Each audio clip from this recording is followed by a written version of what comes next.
हम अंग्रेजी के एक नए पॉइंट को पढ़ने जा रहे हैं जिसका नाम सिंटैक्स है। क्या है? सिंटैक्स। यार सिंटैक्स नहीं, सिंटैक्स है।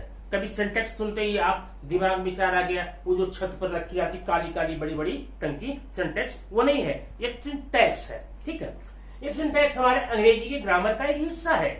इसको पढ़ना बहुत जरूरी है। क्यों जरूरी है?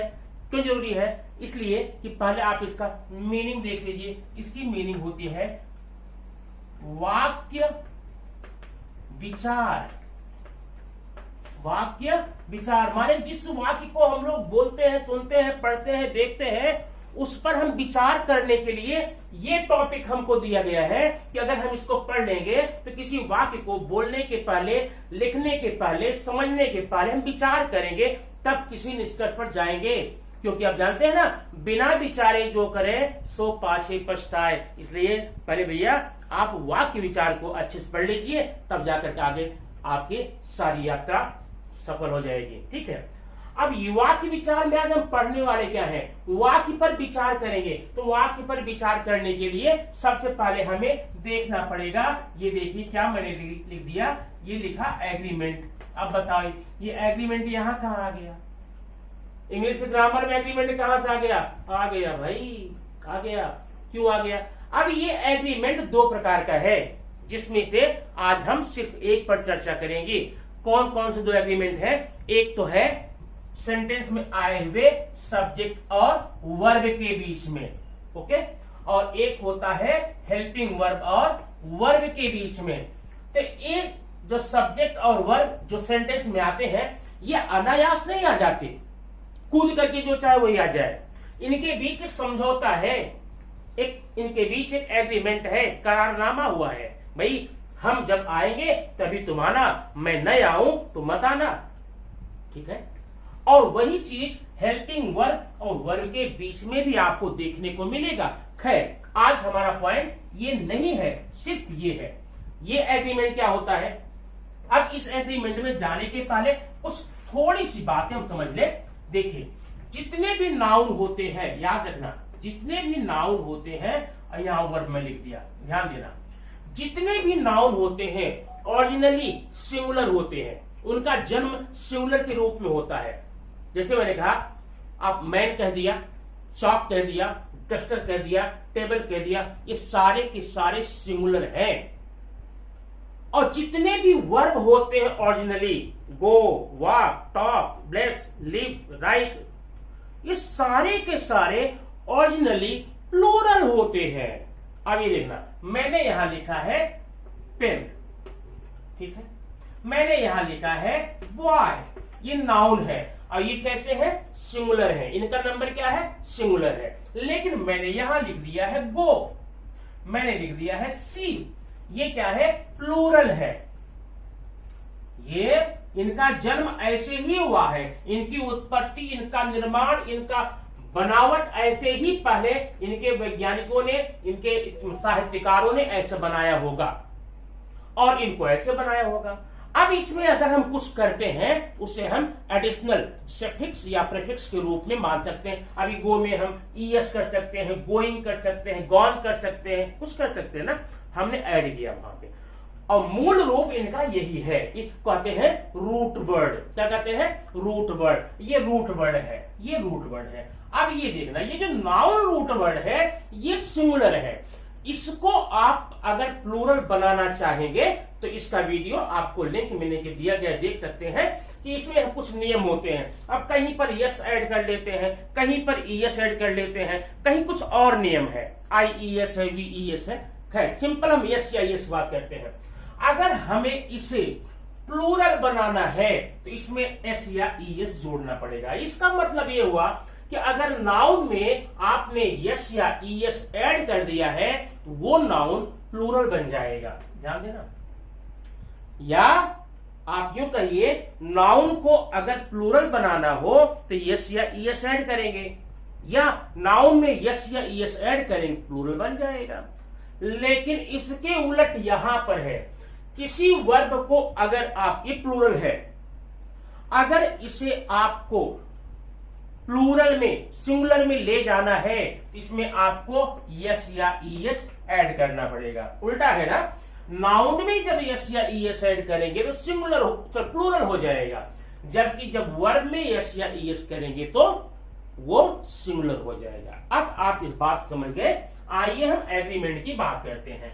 अब क्या नाउन और वर्ब के बीच में कौन सा एग्रीमेंट है? मोस्टली बच्चे यहाँ पर कभी गलतियां कर देते हैं बोलने में, लिखने में। अब आंसर उनका राइट रहता है, फिर भी ग्रामेटिकल मिस्टेक के कारण उनका नंबर डिडक्ट हो जाते हैं। वो ना हो तो उसके लिए आज का ये वीडियो बहुत जरूरी होगा।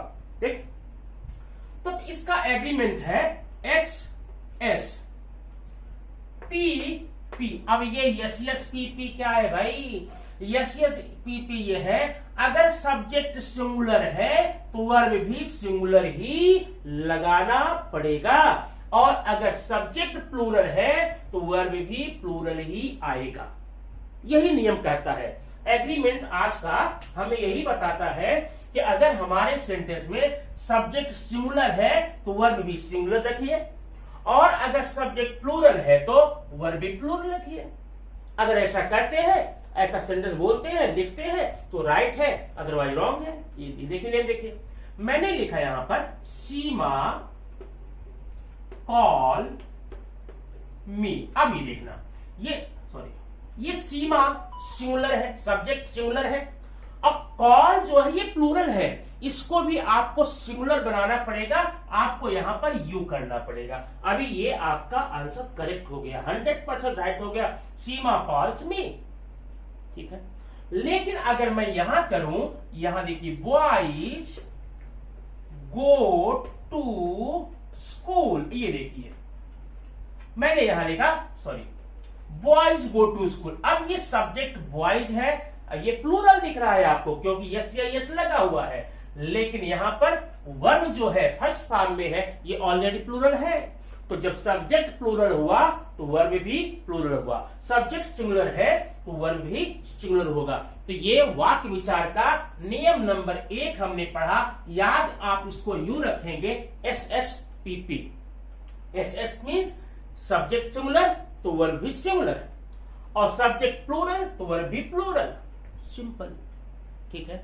लेकिन अब ये नियम हमें ये बताता है भाई, बड़ों का साथ बड़ों के साथ, छोटों का छोटों के साथ। अब छोटे मतलब स्टेटस से नहीं है, जिनकी जो कैटेगरी है वो उसी कैटेगरी में बैठेंगे। मैं यहां पर पद को लेकर के कोई इंसल्ट करने की बात नहीं है, सिंपली है ये, आप रियल है। अब ठीक है, आप किसी ऑफिस में काम करते हैं तो ऑफिशियल काम करने के लिए जितने भी लोग होंगे उनका एक ठिकाना अलग है, और जो आधिकारिक तौर पे काम करते हैं उनका ऑफिस अलग है।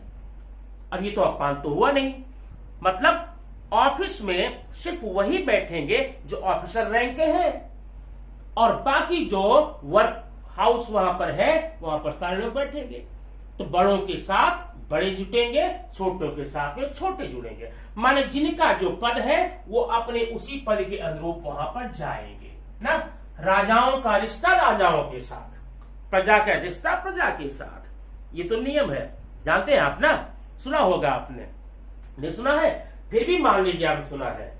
किसी चीज को हाँ करने पर स्टेटस में बढ़ोतरी होती है, बोलिए हाँ सुना है, राजाओं के साथ राजा, प्रजा के साथ प्रजा, सिंपल सी बात है, ठीक है।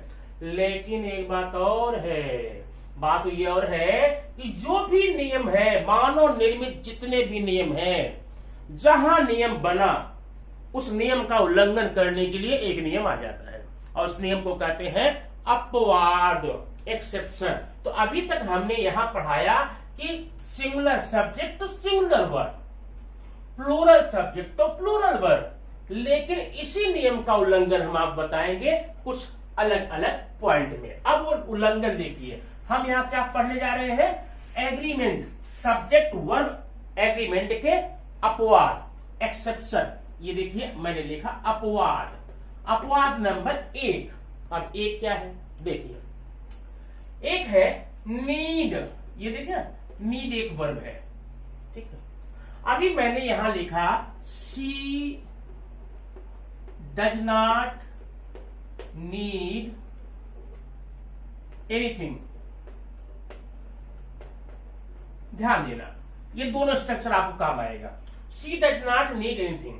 अभी ये सब्जेक्ट सिंगुलर है, वर्ब यहां पर जो है आपका सिंगुलर आ गया है, ठीक है। लेकिन अब यहां देखना, अगर मान लीजिए इस डज को निकाल करके इस नीड को हम इस नॉट को नीड के बाद में लाए, ये देखिए शी नीड नॉट एनीथिंग,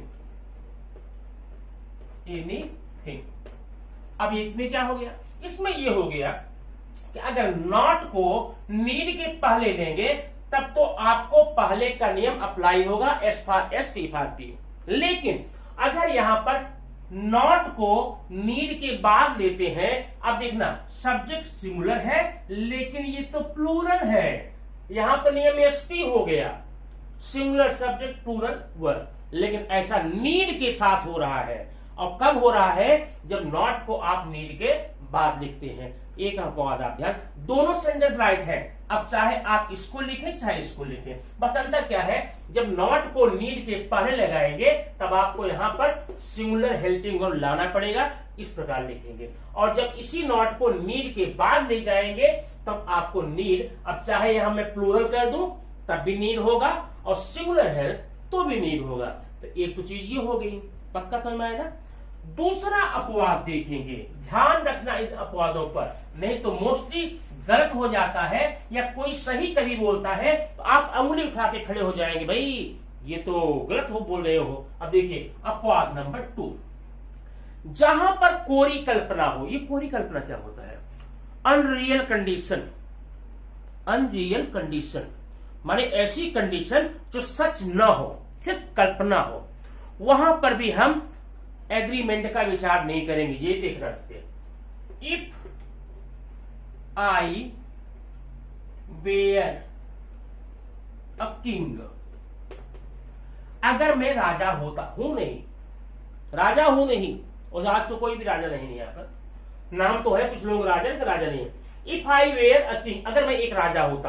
अब देखना, ये अगर मैं सी कर दूं तब भी आप यहां वर ही करेंगे, जबकि नियम होता है सिंगुलर के साथ में वाज होता है, प्लूरल में वर होता है। लेकिन अगर यह अनरियल कंडीशन हो तो इफ, अब यहां पर चाहे सिंगुलर आए या प्लूरल आए सब्जेक्ट, आप यहां पर हेल्पिंग वर्ब प्लूरल ही लेंगे।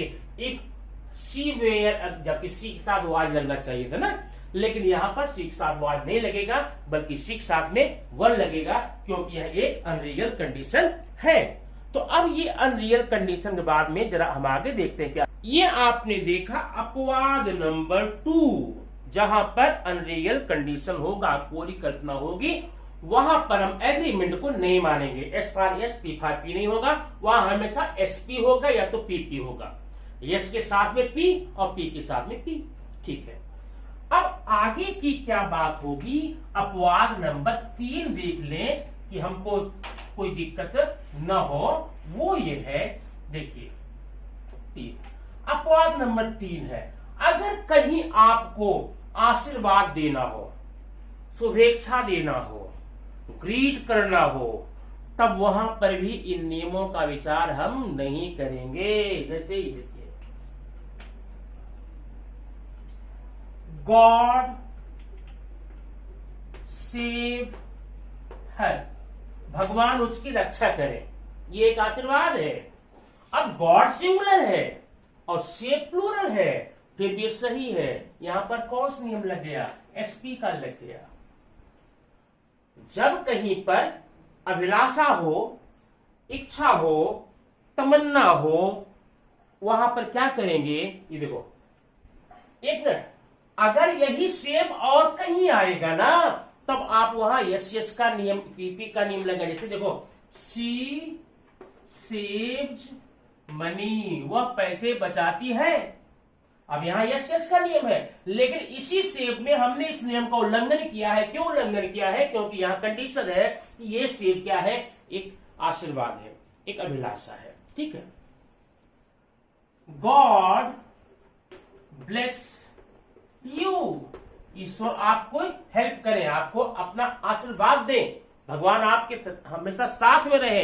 तो ऐसे नियमों को आप अभ्यास करके देख सकते हैं, परख सकते हैं और ऐसा हमेशा यूज करेंगे तो कभी भी आपको इंग्लिश के सेंटेंसेस लिखने में पढ़ने में गलतियां नहीं होगी और कभी भी आप सामने वाला सही बोलता है उसे टोकने की हिमाकत नहीं करेंगे। आइए देखते हैं कुछ सेंटेंस जो आपके लिए है वो क्या है, आपको खुद करना हो। अब ये कुछ सेंटेंस आपके लिए है जो कि सिर्फ माइंड की मस्ती के लिए दिए जा रहे हैं। आपको इस कमेंट बॉक्स में इसके आंसर सही करके लिखने हैं। Number 1, if I watch you, इसमें कहां गलतियां हैं आप बताइएगा। Second, boys goes to Mumbai, इसमें कहां मिस्टेक्स है ये भी आप बताना है। Third, if they were birds, इसमें कहां गलती है बता देना। यू रन्स वेरी फास्ट, इसमें कहां मिस्टेक है, अगर आप बता सकते हैं तो बताइए और नहीं बता सकते तो पूछिए, या तो बताइए या तो पूछिए। ठीक है, ये वीडियो आपको कैसा लगा आप जरूर बताना। और हाँ, अगर पहली बार मेरा वीडियो देख रहे हैं तो प्लीज सब्सक्राइब करना और बेल आइकन को ऑल वाले पर जरूर क्लिक करना, क्योंकि आपको ऐसी ही जीवनोपयोगी वीडियो निरंतर मिलती रहेगी।